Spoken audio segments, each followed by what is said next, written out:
Hi, my beautiful family. Welcome back to the Ultimate Stories. May the Almighty wrap every single mother in courage that no rejection can break, strength that rises from the ashes, and grace that transforms pain into purpose. May your hands never grow weary of loving your children. And may every tear you've cried become proof of the warrior you've become. You are the sunrise after the darkest night, the hope that refuses to die and the love that conquers all fear. May your heart stay fierce, your faith unshakable and your light forever brilliant. My precious family, remember your resilience is someone else's inspiration. A like is a prayer lifted. A comment is a testimony shared.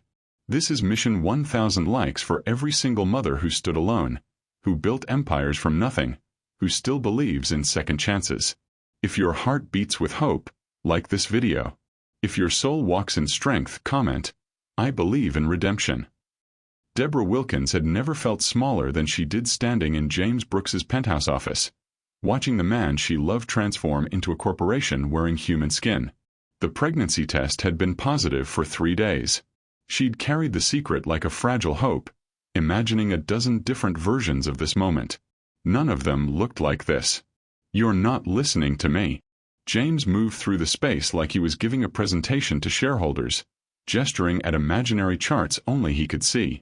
The timing is catastrophic. I'm on the cover of Forbes next month.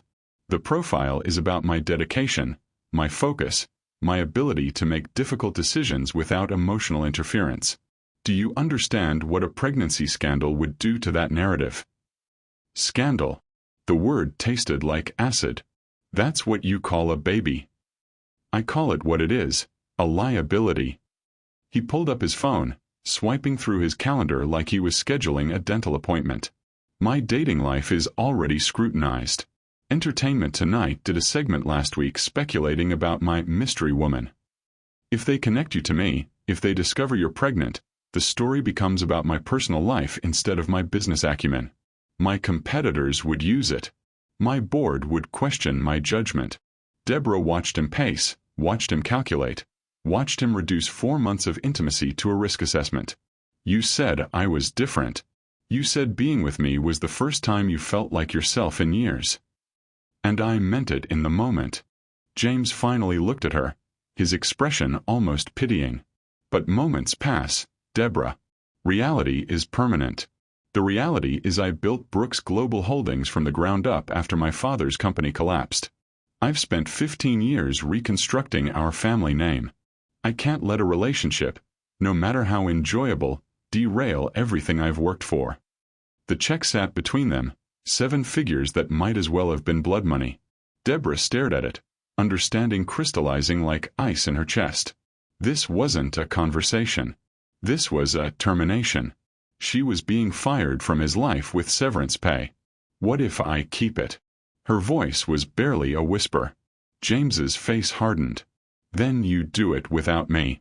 Without my name, without my support, without any claim to my resources beyond what's in that check. I'll have my lawyers draft documentation. You'll sign agreements stating the child isn't mine, that you received compensation, that you'll never contact me or make public statements connecting us. You'd make me lie. You'd make me tell our child their father doesn't exist. I'd make you choose between financial security and a fantasy. James picked up the check, holding it out. Take this. Go somewhere new. Build a life. Find someone who wants what you want. But don't ask me to be something I'm not capable of being. The storm outside matched the one building in Deborah's chest. Rain lashed against the windows, thunder rumbling through the steel skeleton of his tower. She looked at the check one last time, looked at the man holding it, and saw the future clearly. If she took the money, she became complicit in erasing her child. If she stayed in his world, she'd spend years fighting someone who saw love as weakness. Keep your money. Deborah's voice was steadier than she felt. I don't want anything from you. Not your resources, not your name, not your signature on legal documents. When my child asks about their father, I'll tell them the truth, that he was too afraid to be anything more than his bank account. She walked toward the elevator, each step feeling like pulling herself from quicksand. Behind her, James called out, You'll regret this. Raising a child alone will destroy you. You'll wish you'd taken the money. Deborah didn't turn around. The only thing I'll regret is believing you were someone you're not. The elevator doors closed on his stunned expression. She made it to the lobby before the tears came. Made it to the bus stop before the sobs broke through. By the time the bus pulled away from the curb, taking her toward her sister's house 3 hours away, Deborah had stopped crying. She pressed her hand to her stomach and whispered her first promise to the tiny heartbeat inside her. I've got you. Whatever happens, I've got you. Nicole answered the door in pajamas despite it being 3 in the afternoon, took one look at Deborah's face, and pulled her into the kind of hug that said you don't have to explain yet. The guest room had been Deborah's sanctuary during college breaks, still decorated with the same floral wallpaper and thrift store furniture. Now it became a fortress against the world she'd fled. For 5 days, Deborah existed in a fog. She slept 14 hours at a stretch. She ignored 17 calls from an unknown number that she knew was James. She deleted social media apps from her phone because seeing his face on tech industry news sites felt like swallowing glass. Nicole brought her toast and ginger tea, sat with her during crying jags, and never once said I told you so, even though she'd warned Deborah that men like James Brooks didn't end up with women like them. I'm pregnant, Deborah finally said on the 6th day, sitting at Nicole's kitchen table while her sister made scrambled eggs. Nicole's hand stilled on the spatula for only a second. How pregnant? 9 weeks. He wanted me to abort it. He gave me a check and told me to disappear. That motherfucker. Nicole slid eggs onto a plate with more force than necessary. I hope his next merger fails and he gets audited by the IRS. Despite everything, Deborah laughed. It felt like coughing up broken glass, but it was still a laugh. I told him to keep his money. Good. You don't need his money. You've got a business degree, event planning experience, and a sister with a guest room that's yours for as long as you need it. Nicole sat down across from her. We'll figure this out. The first prenatal appointment was scheduled for the following week. Deborah spent the intervening days researching single parenthood, maternity costs, and how to build a freelance career that would support a child. The numbers were terrifying. The uncertainty was worse. But every time panic threatened to drown her, she remembered James's cold voice saying distractions don't build empires and found new resolve. Dr. Patricia Chen had kind eyes and gentle hands. She asked questions Deborah answered honestly. Father not in the picture, limited support system, some spotting last week that had terrified her. The ultrasound gel was cold against Deborah's stomach. Dr. Chen moved the wand, her expression focused on the screen Deborah couldn't see. Everything looks good, Dr. Chen said, then paused. Actually, let me check something. The pause stretched. Deborah's heart hammered. Something was wrong. The baby didn't have a heartbeat. She was miscarrying. James would have gotten what he wanted after all. Dr. Chen turned the screen.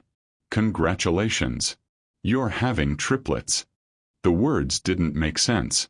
Deborah stared at the screen, at the 3 distinct shapes that looked like beans, at the 3 separate heartbeats pulsing in perfect rhythm.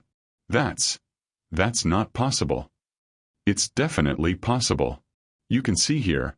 3 separate sacs, 3 heartbeats. Fraternal triplets most likely. Do multiples run in your family? My grandmother had twins. Deborah's voice sounded far away, like someone else was speaking. 3 babies. 3 babies.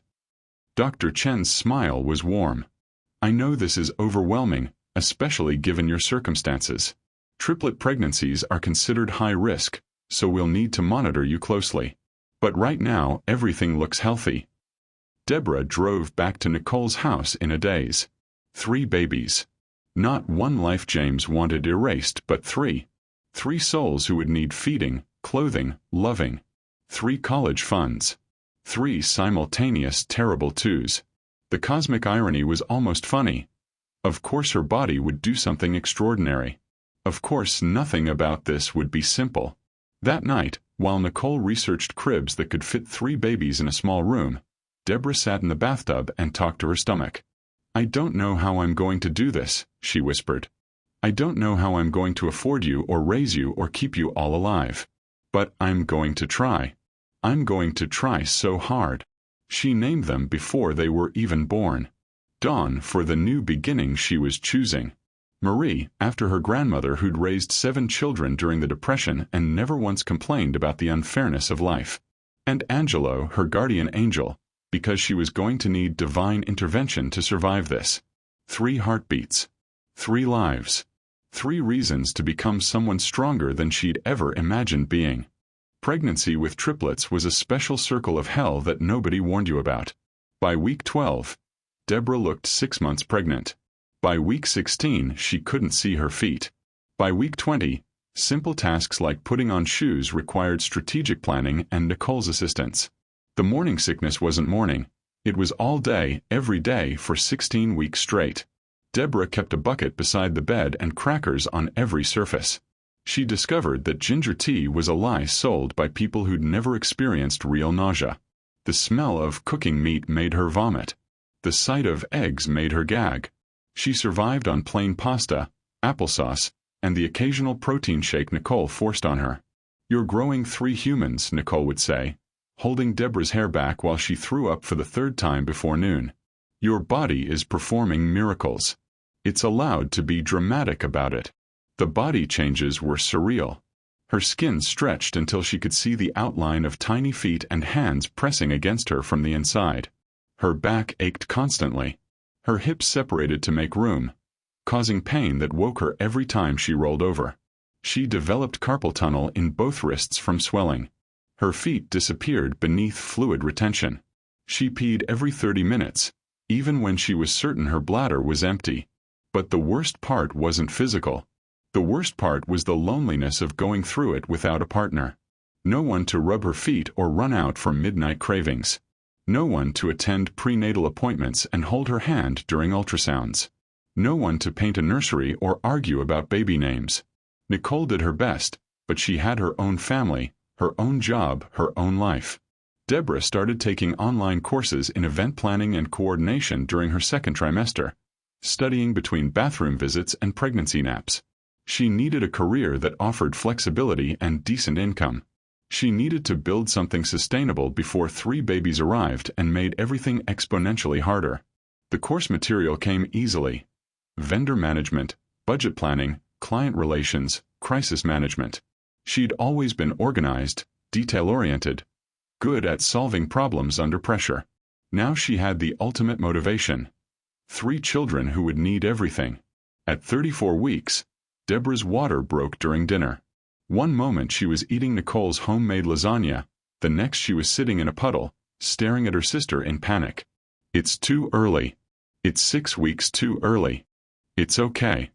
Nicole was already grabbing keys and the hospital bag they'd packed 3 weeks ago, just in case. Triplets are almost always early. You're going to be fine. They're going to be fine. The hospital was chaos. Deborah was rushed into labor and delivery, hooked up to monitors tracking 3 separate heartbeats, given steroids for the baby's lungs. The pain was beyond anything she'd imagined, her body splitting apart to bring forth life. She screamed until her voice gave out. She crushed Nicole's hand. She begged for drugs, for relief, for someone to make it stop. Dawn arrived first at 11:47 p.m., weighing 4 pounds 2 ounces, wailing with the outrage of someone forced into existence before she was ready. Marie followed 7 minutes later, quieter but just as insistent, 4 pounds even. Angelo came last at 12:03 a.m., the smallest at 3 pounds 14 ounces, his cry fierce despite his size. 3 babies. 3 separate lives that had grown inside her. Deborah held Dawn for 30 seconds before the NICU team took all 3 for evaluation. "Are they okay?" she kept asking. "Are they breathing? Are they alive?" "They're breathing," the nurse assured her. "They're small, but they're fighters." The next 6 weeks existed in a blur of NICU visits, pumping breast milk every 3 hours, learning to tell her identical daughters apart, memorizing medication protocols. Dawn was the feisty one, ripping out her feeding tube 3 times. Marie was the quiet observer, her eyes tracking everything even in her incubator. Angelo was the snuggler, calming immediately when Deborah held him against her chest for kangaroo care. Deborah learned the rhythm of the NICU, the beeping monitors, the hushed conversations, the other parents maintaining vigil beside incubators. She learned to change diapers small enough to fit in her palm. She learned to feed babies through tubes when they were too weak to nurse. She learned to celebrate milestones measured in ounces. Dawn reaching 5 pounds, Marie breathing without oxygen support, Angelo tolerating full feeds. When they finally came home, Dawn first, then Marie a week later, Angelo 2 weeks after that. Deborah was a different person. Not the naive woman who'd believed in promises whispered in the dark. Not the girl who'd thought love was enough. She was a mother now, forged in fire, unbreakable, ready to face whatever came next. She set up 3 cribs in the guest room that had become a nursery. She developed systems, color-coded bottles, strict feeding schedules, a notebook tracking every diaper, every ounce consumed, every temperature reading. Nicole helped when she could, but mostly it was Deborah alone in the trenches, surviving on 2 hours of sleep and determination. "You're doing amazing," Nicole said one night, finding Deborah on the couch at 3 a.m. with all 3 babies against her chest. "I'm just not dying," Deborah corrected. Amazing would be showering regularly and remembering to eat. But she was doing more than surviving. She was building something. And every night when she finally collapsed into bed, she thought about James in his tower looking at quarterly reports and felt nothing but pity. He would never know what he'd missed. He would never understand that this exhausting, terrifying, beautiful chaos was what it meant to be truly alive. The first year was survival. The second year was chaos with slightly more sleep. By the third year, Deborah had discovered something surprising. She was good at this. Not just motherhood, but the strange alchemy of managing 3 distinct personalities while building a business during nap time. Dawn became the unofficial leader before she could walk. At 18 months, she was already bossing her siblings around, deciding who got which toy, fiercely protective when other toddlers got too close at the playground. She had James's eyes, the same intense green, and his stubborn determination. Deborah saw him in the set of Dawn's jaw when she refused to compromise, in the way she analyzed problems before acting. Marie was the artist. She could spend an hour arranging blocks by color, creating patterns that seemed too sophisticated for a toddler. She was quiet where Dawn was loud, observant where Angelo was impulsive. She communicated more through looks and gestures than words, but when she did speak, she said exactly what she meant. No filler, no unnecessary words. Angelo was the emotional heart. He felt everything deeply. Joy, frustration, fear, love. He needed constant reassurance that Deborah wasn't leaving, that she'd come back, that she loved him. He was the one who still climbed into her bed at 2 a.m. The one who cried when she left for client meetings. The one who hugged first and asked questions later. Deborah's event planning business grew through word of mouth and hustle. She started small, birthday parties for Nicole's friends, baby showers, retirement celebrations. She developed a reputation for handling chaos gracefully, for anticipating problems before they happened, for making people feel heard and valued. Her secret was simple. She treated every event like she was managing triplets. Multiple schedules requiring coordination? Done. Competing needs requiring diplomatic solutions? Please. Last-minute disasters requiring creative problem-solving? She'd been doing that since her kids learned to walk in different directions. By the time Dawn, Marie, and Angelo turned 3, Deborah had 15 regular clients and a portfolio impressive enough to pitch to larger venues. She'd moved from Nicole's guest room to a small rental house with a yard. She drove a used minivan covered in goldfish cracker crumbs and dried juice spills. She hadn't been on a date, bought new clothes, or had a full night's sleep in 3 years. She was also the happiest she'd ever been. "You're glowing," Nicole observed one Sunday afternoon while the kids played in the sprinkler. "Success looks good on you." "I'm sweating," Deborah corrected, but she knew what her sister meant. She'd found something that James had never understood, that building something real required sacrifice, but the sacrifice felt different when it was for people you loved rather than a bank account you'd never spend. Then came the email that changed everything.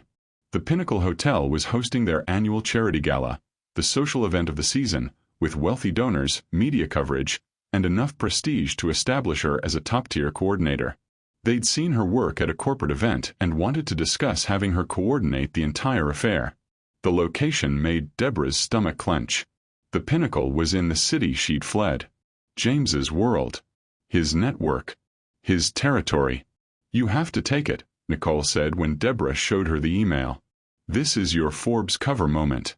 This is what you've been working toward." "What if I see him?" "Then you hold your head high. Remember you're a badass single mom who built a successful business from nothing, and let him choke on his regret." Deborah stared at the email for 3 days before responding. Part of her wanted to refuse, to stay safe in the suburbs where James's reach didn't extend. But Dawn, Marie, and Angelo deserved a mother who chased opportunities instead of hiding from the past. She accepted the contract. Not because she was ready to face James, but because she'd already faced harder things. She'd survived a pregnancy that should have broken her. She'd kept 3 premature babies alive through their first vulnerable weeks. She'd built a business while functioning on fragments of sleep and sheer determination. James Brooks was just another challenge to overcome. And Deborah Wilkins had become very good at overcoming. The Pinnacle Hotel ballroom looked like something from a fairy tale. Crystal chandeliers cast warm light across tables draped in champagne-colored linens. Centerpieces of white orchids and eucalyptus perfumed the air. A string quartet played softly while 500 guests in designer gowns and tuxedos mingled, sipping champagne and bidding on silent auction items ranging from Mediterranean cruises to original artwork. Deborah moved through the organized chaos like a conductor leading an orchestra. Her earpiece connected her to the catering manager, the AV team, and the hotel coordinator. Her clipboard held the minute-by-minute timeline she'd spent 6 weeks perfecting. Her yellow dress, the one expensive purchase she'd allowed herself, made her feel powerful, successful, like someone who belonged in this world of wealth and influence. "The appetizers need to circulate more on the east side," she murmured into her mic. "And someone check on the ice sculpture before it starts melting under the spotlight." She'd been coordinating the event for 8 hours straight. Her feet ached despite the comfortable heels she'd chosen. She'd eaten nothing but a granola bar grabbed between the rehearsal and doors opening. But this was her masterpiece. Her proof that she'd become someone significant without James's money or connections.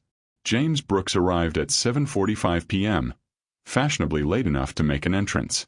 Deborah saw him from across the ballroom, his presence announced by the subtle shift in energy that follows wealthy men. He wore a black tuxedo tailored perfectly to his frame, his dark hair slightly gray at the temples now, his posture radiating the confidence of someone who owned most of the buildings visible through the floor-to-ceiling windows. Deborah's first instinct was to hide, to send her assistant to handle any issues at his table. But she'd stopped hiding 3 years ago. She lifted her chin, adjusted her clipboard, and continued managing her event like he was just another guest. She was explaining auction procedures to a client when she felt his eyes on her. The sensation was physical, like pressure against her skin. She finished her sentence, smiled at the client, and turned to find James staring from 20 feet away, his expression frozen in shock. He looked older. Good, but older. The lines around his eyes were deeper. His face had lost some of its sharp hunger, replaced by something harder to name. But his eyes were the same, intense, analytical, taking her apart with a glance. Deborah turned away deliberately, checking her watch, speaking into her mic about the timing for the live auction. She wouldn't give him the satisfaction of acknowledgement. He was just another wealthy donor writing a check for charity, nothing more. "Mommy. Mommy." The voices cut through the sophisticated ambience like lightning through clouds. Deborah turned to see Dawn, Marie, and Angelo rushing toward her, Nicole trailing apologetically behind. They were supposed to arrive at 9 for the final hour, a chance to see their mother's work, to be part of her success. "I'm sorry," Nicole mouthed. Traffic was lighter than expected. But Deborah wasn't listening. She was kneeling in her yellow dress, arms opening to catch 3 children who launched themselves at her with the unself-conscious enthusiasm of people who hadn't learned yet that love was supposed to be measured and controlled. Dawn wore a white dress with her hair in elaborate braids. Marie wore a matching white dress with a flower crown she'd insisted on making herself. Angelo wore a tiny suit that made him look like a miniature businessman. They were beautiful, perfect. Hers. "You look like a princess," Angelo announced, hugging her neck. "Did you see the ice sculpture?" Marie asked, already scanning the room for interesting things to draw later. When do we eat? Dawn wanted to know, always practical. Deborah laughed, fixing Angelo's slightly crooked tie, smoothing Marie's crown, adjusting Dawn's braids. Soon, baby. Soon. Nicole's going to take you to the lounge where there are cookies and... She felt him before she saw him. That pressure again, but multiplied, suffocating. She looked up slowly, still kneeling, and found James standing 12 feet away, frozen in place like someone had hit pause on his life. He was staring at Dawn. At Marie. At Angelo. At the unmistakable features they'd inherited. Dawn's green eyes, Marie's high cheekbones, Angelo's smile. The math was instant, inevitable, devastating. His face went through several expressions in rapid succession. Confusion, recognition, shock, something that looked almost like pain. Deborah stood slowly, instinctively positioning herself between her children and the man who'd wanted them erased. Her body became a wall, her expression hardening to steel.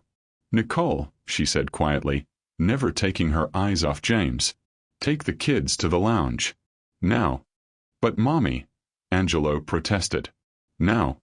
Nicole heard the edge in Deborah's voice and responded immediately, herding 3 confused children toward the exit. Dawn looked back once, her sharp eyes taking in the strange man staring at them, her mother's defensive posture, the tension crackling in the air like electricity. When the children were gone, Deborah spoke in a voice low enough that nearby guests couldn't hear but cold enough to freeze blood. Don't you dare approach them. Don't you dare speak to them. Don't you dare act like you have any right to even look at them." James opened his mouth, closed it, opened it again. "Deborah. Enjoy the auction, Mr. Brooks. I hope you find something worth bidding on." She walked away before he could respond, her hand shaking so badly she had to grip her clipboard to hide it. Her earpiece crackled with a question from the catering manager, but the words sounded like they were underwater. She made it to the coordinator's office behind the kitchen before her legs gave out. Nicole found her 10 minutes later, sitting on the floor in her yellow dress, hyperventilating. "Breathe," Nicole commanded, kneeling beside her. "Breathe. Deborah. In for 4, out for 4. "He saw them," Deborah gasped. "He saw them and he knows. Nicole, he knows." "Good. Let him know. Let him spend the rest of his life knowing exactly what he threw away." But that was the problem, wasn't it? Because James Brooks didn't strike Deborah as someone who accepted loss gracefully. And the look on his face when he'd seen Dawn, Marie, and Angelo hadn't been relief or indifference. It had been devastation. And devastated men didn't walk away quietly. The private investigator's report arrived on James's desk at 6 a.m. Monday morning, less than 48 hours after the charity gala. He'd barely slept. Every time he closed his eyes, he saw 3 children with his features surrounded by crystal chandeliers, or Deborah's face hardening to stone, or Dawn's curious green eyes identical to his own staring back at him. The folder was thin but comprehensive. Deborah Marie Wilkins, age 28. Owner of Wilkins Event Coordination. Gross annual income approximately $85,000. Single mother of triplets. Dawn Nicole Wilkins, Marie Rose Wilkins, Angelo James Wilkins, all age 3, born at 34 weeks via cesarean section. No father listed on birth certificates. Current residence, 2847, Maple Street, Suburban Heights. No criminal record, no outstanding debts, no public assistance. James read the report 3 times, his coffee growing cold beside him. Angelo James. She'd named one of their sons after him, even after everything he'd done. The detail felt like a knife between his ribs. His assistant knocked tentatively. "Mr. Brooks, your 9 o'clock with the Ashford executives is." "Cancel it." "Sir, cancel everything today. Tell them I'm ill." He'd never called in sick in 15 years. He'd given presentations with pneumonia, closed deals with a concussion, worked through his father's funeral. But he couldn't sit through merger discussions while his children, existed 30 miles away without knowing he was their father. The drive to Suburban Heights took 43 minutes. James sat in his Tesla outside the address from the report, watching a modest 3-bedroom house with a small yard and a minivan in the driveway. The normalcy of it struck him. The toys scattered on the lawn, the flower boxes under the windows, the basketball hoop mounted above the garage. Deborah emerged at 10 a.m. with all 3 children, herding them toward the minivan with practiced efficiency. She wore jeans and a sweater, her hair pulled back, no makeup. She looked younger, softer, more real than she had in the ballroom. Angelo climbed into his car seat while singing something about dinosaurs. Marie clutched a sketchbook to her chest. Dawn was arguing about something, gesturing emphatically. James watched Deborah buckle each child with casual competence, kissing foreheads, fixing a twisted seatbelt, responding to 3 simultaneous conversations without seeming overwhelmed. This was her life. This was what she'd built from the ashes of his rejection. He followed them to the library, staying far enough back to avoid detection. Watched through the window as Deborah settled into story time, Angelo on her lap, Dawn and Marie cross-legged beside her. He followed them to lunch at a diner where Deborah negotiated shared orders and cleaned up spilled juice with the resignation of someone who'd done it 1,000 times. He followed them to the playground where Dawn pushed her siblings on the swings with bossy affection while Deborah sat on a bench, working on her laptop between safety checks. It was the emptiest, fullest day of James's life. Empty because he was watching his family through glass like a ghost. Full because he finally understood what he'd lost. The pattern continued for a week. James rearranged his schedule around their routine. Library Tuesday mornings, grocery store Wednesday afternoons, playground most evenings. His business partners noticed his distraction. Deals languished on his desk. He missed 3 board meetings. The CFO asked if something was wrong. Everything was wrong. He'd built an empire but had no one to leave it to. He'd achieved every professional goal while destroying every personal one. He'd convinced himself that focus and sacrifice were virtues, when really they'd been cowardice dressed in expensive suits. On Friday evening, Deborah confronted him in the grocery store parking lot. She must have spotted him following them, must have finally had enough. She marched across the asphalt with the righteous fury of someone protecting their children, her face cold with controlled rage. This is stalking, James. I could call the police right now and get a restraining order. They're my children. The words came out desperate, nothing like the controlled corporate voice he'd used to dismiss her 3 years ago. They're not. You signed away that right when you handed me a check and told me to abort them. You chose your 5-year plan over them. They don't know you. They don't need you. I need them. James's voice cracked. I made a mistake, Deborah. The worst mistake of my life. I was a coward. I was terrified of failing at something that mattered. But I'm begging you, let me fix this. Let me be part of their lives. Deborah's laugh was bitter, harsh. You don't get to decide 3 years later that you want to be a father. You don't get to show up after we've survived without you and demand access because your conscience finally caught up with your cruelty. I don't deserve it. I know that. But they deserve to know their father. They deserve someone who wanted them from the beginning. Someone who chose them when it was hard. You wanted them erased, James. You wanted me to eliminate them like they were mistakes that would damage your reputation. Now you see them alive and beautiful and you want to play father? It doesn't work that way. People were starting to stare. A woman with a shopping cart gave them a wide berth. Deborah lowered her voice, leaning in close enough that James could smell her shampoo. Something simple, inexpensive, nothing like the designer fragrance he'd bought her 3 years ago. Go back to your tower. Go back to your quarterly reports and Forbes covers and 5-year plans. We built a life without you. A good life. A happy life. And I will burn everything I've built before I let you hurt them the way you hurt me. She turned to leave, but James caught her arm gently. She froze, looking at his hand like it was a snake. Please, he whispered. Please, Deborah. I know I don't deserve forgiveness. I know I deserve your hatred. But don't punish them for my mistakes. Let me try. Let me prove I've changed. Deborah jerked her arm free. You haven't changed. You just finally want something you can't buy. The answer is no. Stay away from us. or I'll make sure every person in your professional world knows exactly what kind of man you really are." She left him standing in the parking lot among shopping carts and discarded receipts, alone in a way his penthouse had never made him feel. James sat in his car for 20 minutes, watching her drive away with 3 children who would grow up knowing their father had chosen profit over love. For the first time in 15 years, James Brooks understood that some things, once destroyed, couldn't be rebuilt with money or determination or perfect execution. Some things stayed broken. Some bridges, once burned, left you stranded on the wrong side of everything that mattered. And some losses you deserved. James respected Deborah's boundaries for exactly 4 days. 4 days of sitting in board meetings without hearing a word. 4 days of staring at acquisition proposals while seeing Dawn's fierce eyes. 4 days of lying awake at 3 a.m., remembering Angelo's dinosaur song, Marie's sketchbook, the way all 3 of them had laughed with their mother in the ballroom. On the 5th day, he sent gifts. Age-appropriate educational toys, delivered by courier to the house on Maple Street. They were returned unopened with a note in Deborah's handwriting. "We don't want anything from you." He tried letters next. Handwritten apologies that took hours to compose, explaining his regret, his transformation, his desperate desire to be part of their lives.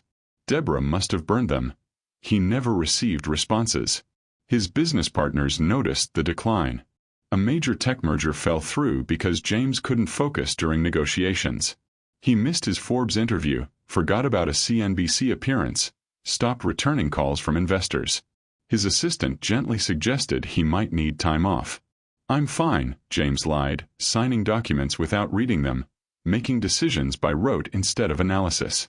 The intervention came from his CFO, Margaret Chen, who'd worked with him for 10 years and knew him well enough to be blunt. "Whatever's happening in your personal life is affecting the company. Either fix it or take a leave of absence, but you can't keep operating at half capacity while the rest of us scramble to cover for you." James stared at her across his marble desk, the same desk where he'd handed Deborah that check 3 years ago. What if you made a choice that destroyed everything meaningful, and you couldn't figure out how to fix it? Margaret considered this.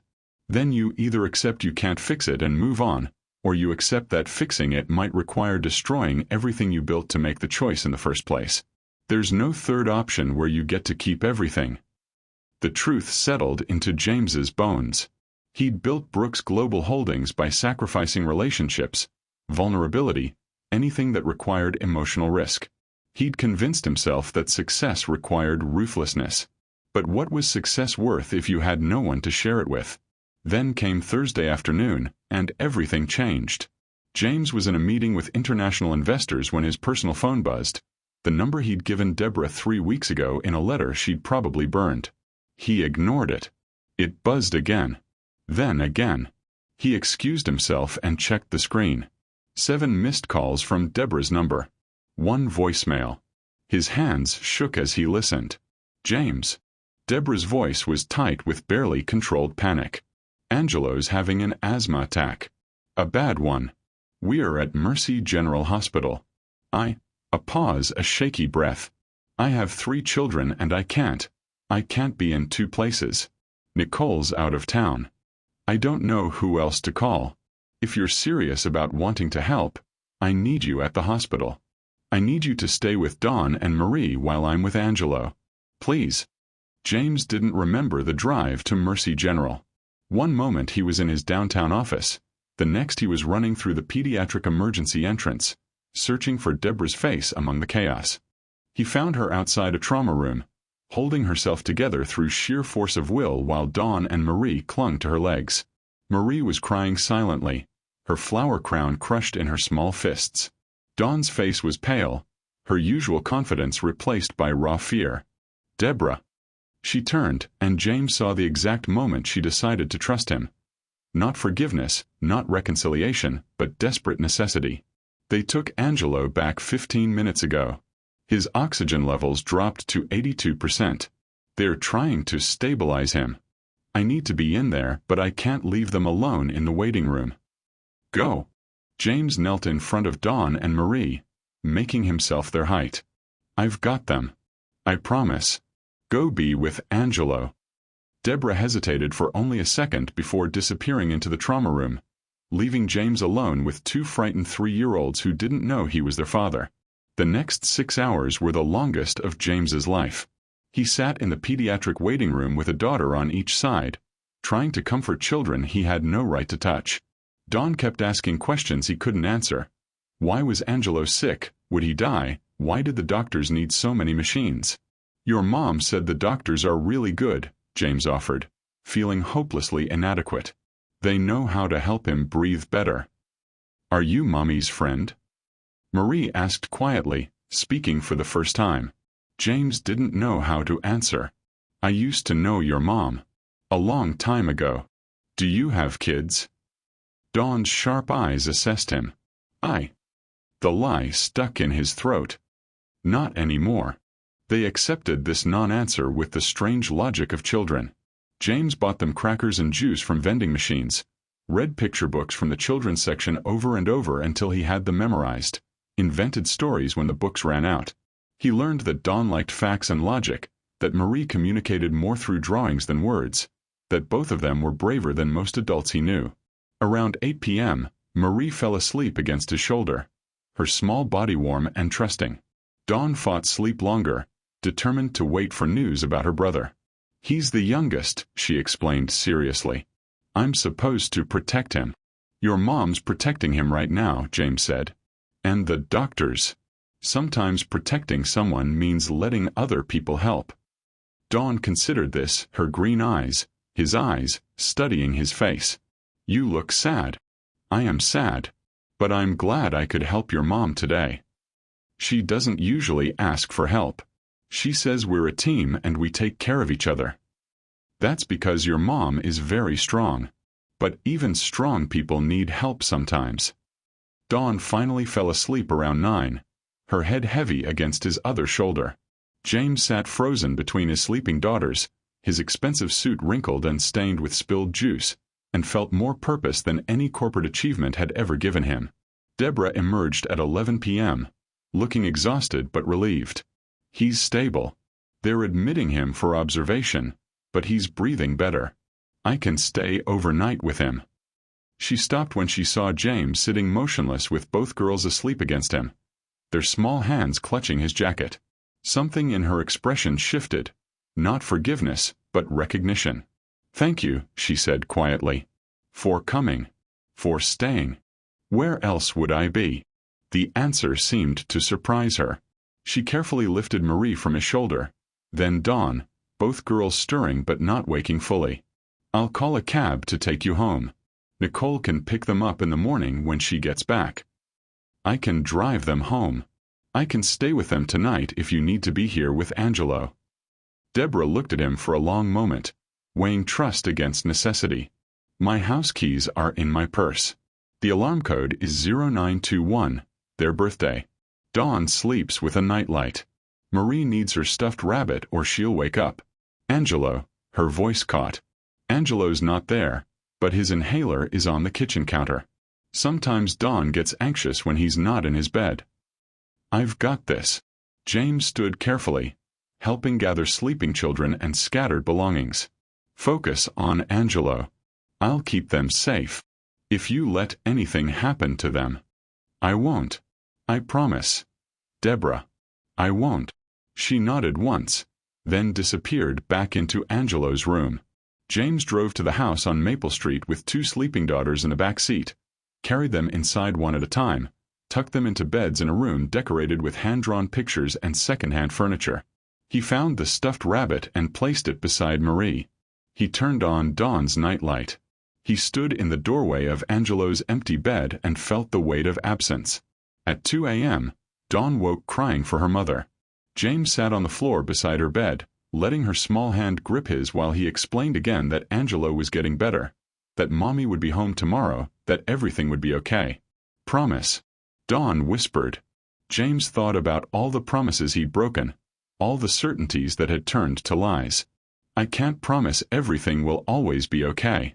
But I promise I'll do everything I can to help. It was the first honest thing he'd said to any of his children. Dawn seemed to accept it, falling back asleep still holding his hand.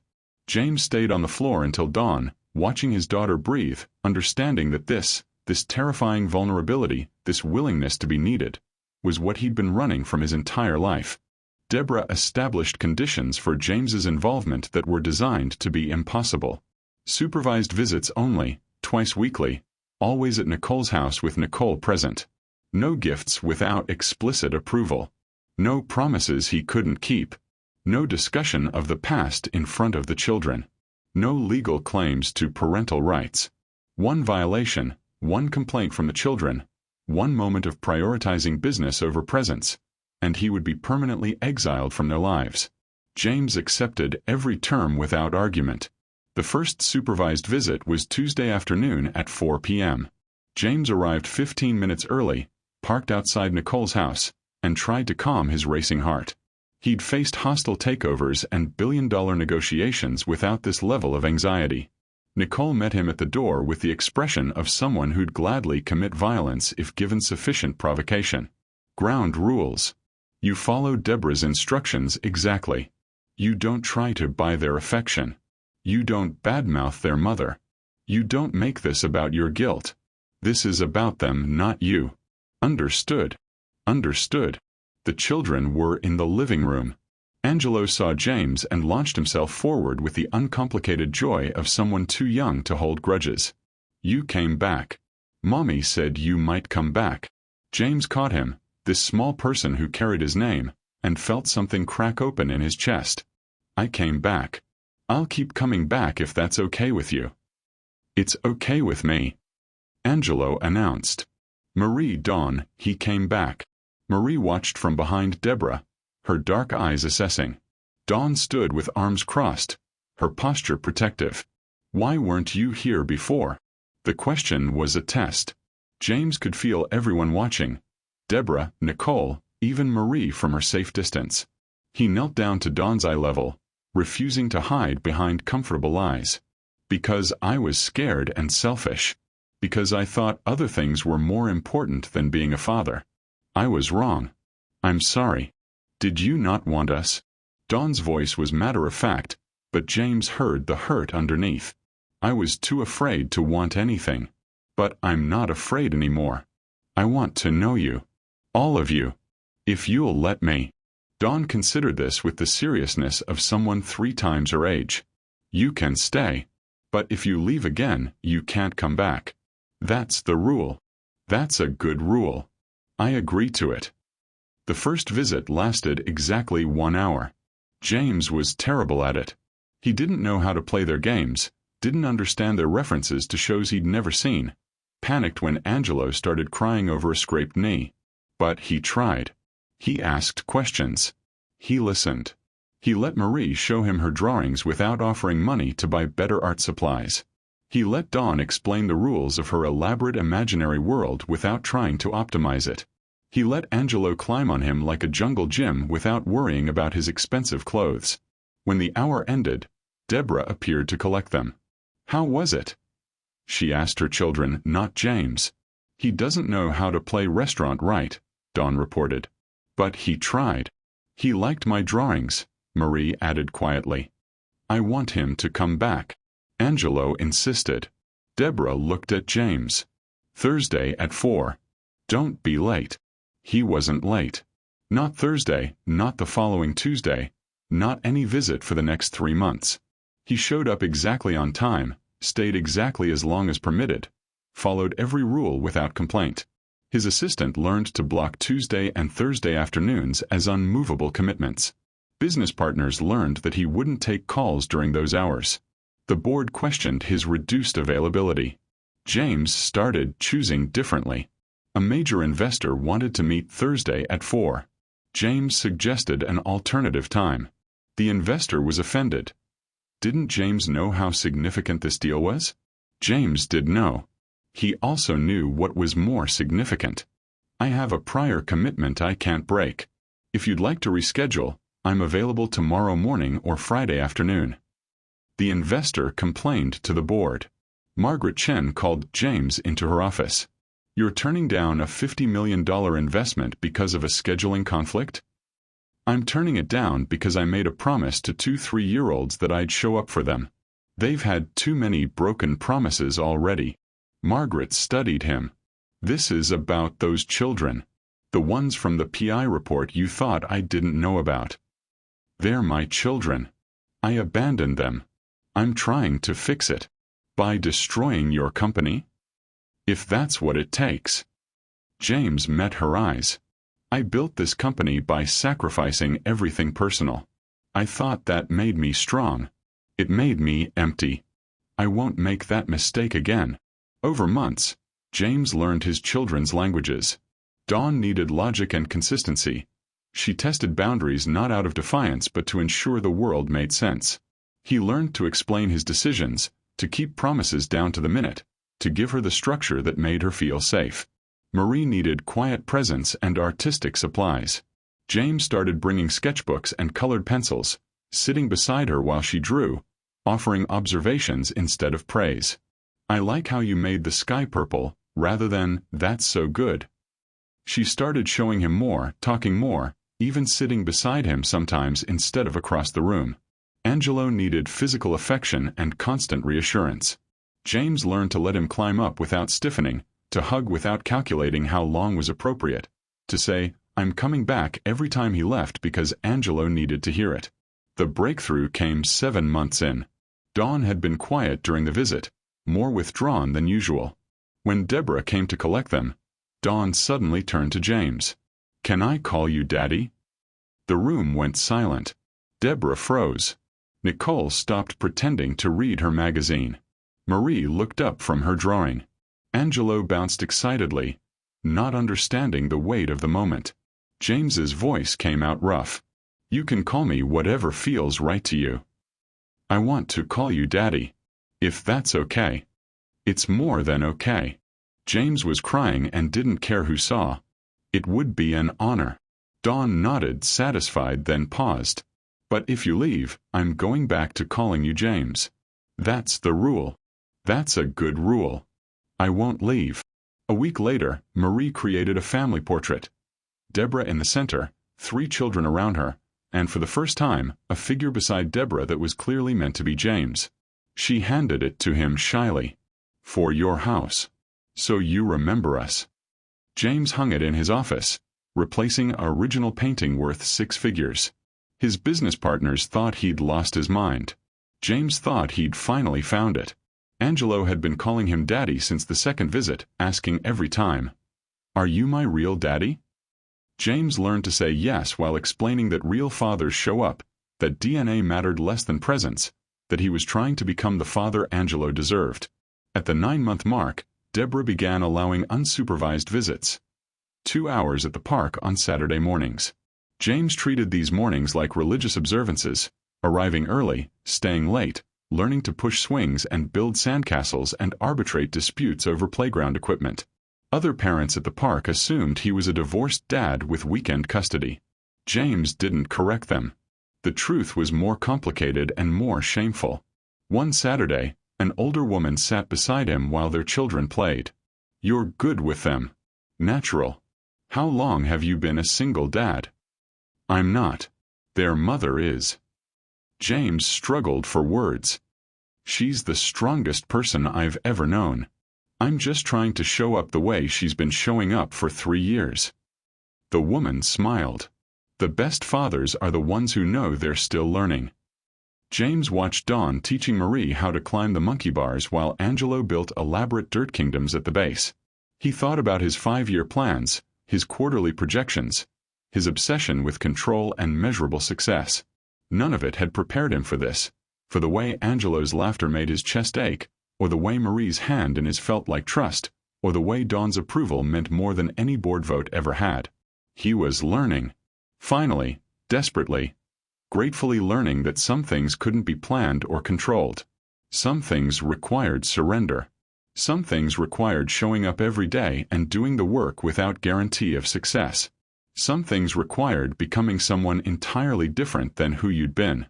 The proposal happened on a Tuesday evening after a particularly chaotic dinner at Nicole's house where Angelo spilled an entire cup of juice, Marie had a meltdown about bedtime, and Dawn refused to eat anything green. Deborah looked exhausted, her hair escaping its ponytail, a stain on her shirt from wrestling Angelo into clean clothes. James had been helping with cleanup, a routine now after a year of consistent visits. He'd learned that being helpful meant washing dishes without being asked, that presence meant staying through the chaos instead of leaving when things got hard. "Kids, can you go play in the other room for a minute?" Nicole asked, reading something in James's expression. "The adults need to talk." Dawn immediately looked suspicious. "What kind of talk?" "The boring kind," Nicole assured her. "Go teach your siblings that card game. I'll call you when it's time to leave." When the children were gone, James turned to Deborah. His hands were shaking. He'd rehearsed this moment 100 times, but all the words disappeared when he looked at her. This woman who'd survived his worst cruelty and built something beautiful from the wreckage. "I know I have no right to ask you for anything." His voice was steady despite his nerves. "I know that every good thing in my life right now exists because you gave me a second chance I didn't deserve. I know that you'd be completely justified in keeping our relationship exactly where it is. Co-parents, nothing more." Deborah's expression was guarded. "James, let me finish. Please." He took a breath. "A year ago I was successful and empty. I had everything I thought mattered and nothing that actually did. You showed me what I'd lost. More than that, you showed me what I'd never had because I was too afraid to try for it." He pulled out a ring box. Not flashy, not ostentatious. A simple band with a single stone that had taken him weeks to choose because it needed to be right, needed to reflect who Deborah was rather than who he could afford. "I'm not asking you to forgive me. I'm not asking you to forget. I'm asking you to let me spend the rest of my life proving I've changed. Marry me, Deborah. Not because the children need stability. Not because it makes practical sense. But because I love you. Because you're the strongest, most courageous person I've ever known. Because I choose you over everything else, every day, forever." Deborah stared at the ring box without opening it. "You told me I was a distraction. You told me children didn't fit into your 5-year plan. You handed me money to erase our family before it existed. I did. All of it. And I'll carry that shame forever. But I'm not that person anymore. You made me better. Dawn, Marie, and Angelo made me better. Every Tuesday and Thursday, every Saturday morning, every time I chose them over a meeting, I became someone different. Someone who finally understands that success without love is just expensive emptiness." Pretty words. You were always good at pretty words. Then don't listen to my words. Look at my actions. I've shown up for a year. I'll show up for the rest of my life. I'll choose you when it's hard. I'll choose them when it costs me. I'll be the partner you deserve and the father they need, or I'll die trying." Deborah finally opened the box, looking at the ring with an expression James couldn't read. "If I say yes, and I'm not saying I am, but if I did, I need you to understand something. This family doesn't revolve around you. You don't get to be the center. You don't get to make executive decisions. We're a team, and that means compromise, negotiation, and sometimes doing things you don't like because it's what's best for everyone else. I understand. I need you to respect my career. My business matters. My independence matters. I'm not going to be some trophy wife who gave up everything to make your life easier. I wouldn't want that. I love who you are. I love what you've built. And if you ever make me regret this, if you revert to that cold corporate monster who cares more about quarterly profits than people, if you miss one of their school plays for a business meeting, if you make them feel like they're obligations instead of your greatest achievement, I won't. I'll spend every day making sure you never regret choosing me." Deborah looked at Nicole, who'd been silent during the entire exchange. "What do you think?" Nicole considered. "I think if he'd proposed a year ago, I'd have broken his nose. But he's shown up. Consistently. I think people can change. I think he's changing. The question is whether you can forgive him." "I don't know if I can forgive him," Deborah admitted. "But I think I can build something new with him. Something different than what we had before. Something real. She looked at James. Yes. But we're doing this my way. No big wedding, no media circus. No using our relationship to rehabilitate your image. Family and close friends only. The kids are part of the ceremony. And we're hyphenating our names. Brooks Wilkins. Partnership, not ownership. Done. All of it. Whatever you want. I want you to ask the children. They need to agree to this. If even one of them isn't comfortable, then we'll wait. I understand. They called the children back. Dawn immediately noticed the ring box and crossed her arms. What's happening? James knelt down to their level. I asked your mom to marry me. She said yes, but only if it's okay with all of you. This is your family. You get a vote. Angelo bounced excitedly. Does that mean you'll live with us? Will you be there at breakfast? If you want me there, yes. I want that. Angelo hugged James's neck. I want you there every day. Marie looked at Deborah. Will you still be our mom? Just ours. Always. Nothing changes that. Having James around doesn't mean you have less of me. It means you have more people loving you. Marie considered this, then nodded. Okay. He can stay. Everyone looked at Dawn. She studied James with her usual seriousness. You won't leave again? You promise? I promise. I choose you every day forever. Okay then. But I'm the flower girl. And I get to help plan the wedding. And if you break your promise, I know. You'll never forgive me. That's fair. The wedding happened 6 weeks later in the same park where James had spent Saturday mornings learning to be a father. A small group of family and friends gathered on a sunny afternoon in late May. Dawn, Marie, and Angelo served as chaotic wedding party members who stole every moment. Dawn taking her role as flower girl with military precision, Marie scattering petals like she was creating art, Angelo attempting to eat the rings before the ring-bearer presentation. James wore a simple suit. Deborah wore yellow, the same color from the charity gala, the color that had made her look radiant and powerful and completely beyond his reach. She walked down a makeshift aisle alone because she'd never needed anyone to give her away. She gave herself, freely, with full knowledge of the risk. The vows were simple. James promised presence, partnership, and persistence. Deborah promised to try, to trust, to believe in transformation. They both promised to choose each other, especially when it was hard. After the ceremony, James legally adopted all 3 children. The papers were signed at Nicole's dining room table with Dawn reading every clause, Marie drawing hearts in the margins, and Angelo asking repeatedly if this meant James was really, truly, permanently their daddy. Really, truly, permanently, James confirmed, his signature making official what had become true through months of showing up, trying, failing, and trying again. The final celebration was simple. No string quartets or crystal chandeliers. Just family in a park on a sunny afternoon, cake from a local bakery, children running wild in grass, and the kind of joy that comes from hard-won grace. James stood watching Deborah laugh with Nicole while the children played tag around them. Dawn's braids flew behind her as she ran. Marie had flowers in her hair. Angelo's dress clothes were already grass-stained. They were beautiful, chaotic, perfect. Deborah caught his eye and smiled. Not the guarded expression she'd worn for months, but something warm and real. She walked over, slipping her hand into his, and they stood together watching their children play. Having regrets yet? She teased. Only that I didn't do this 3 years ago. If you had, it wouldn't have meant anything. You weren't ready. You needed to become someone different. And now you're someone who chose love over profit, who showed up when it was hard, who proved that people can change if they're willing to do the work. She looked up at him. Now you're someone I can build a life with. Angelo ran over, demanding James chase him. Marie wanted to show Deborah a butterfly.